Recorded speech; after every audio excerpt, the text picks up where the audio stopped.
jardineras. Ngayong araw, tayo ay gagawa ng potting mix recipe. Ang potting mix ay kombinasyon ng mga non-soil materials na tumutulong sa paglaki ng ating mga halaman. Ito ay nagtataglay ng organic at inorganic components.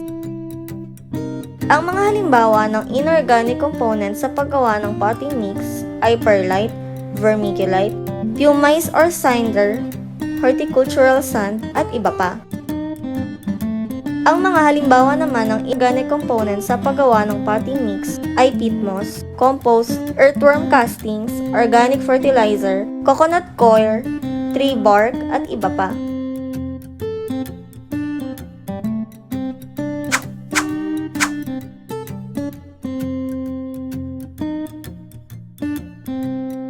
Ang peat moss ay tumutulong for plants' health and growth. Ang perlite naman ay tumutulong sa pag-increase ng aeration at drainage ng soil. Ang vermiculite naman ay tumutulong sa pagpapanatili ng moisture. Para sa ating potting mix recipe, gagamit lamang tayo ng 10% ng perlite,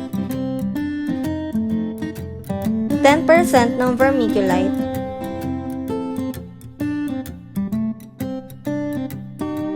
at 80% peat moss.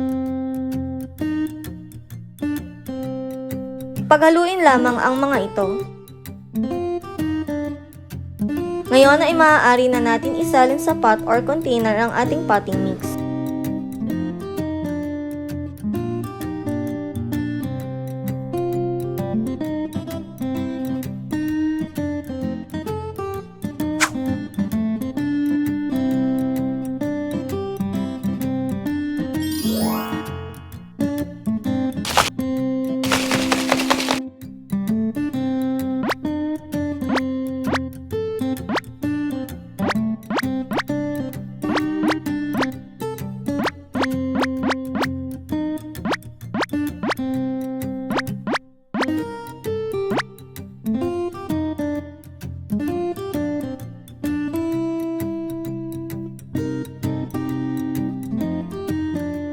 Sprayan lamang ng katamtamang tubig.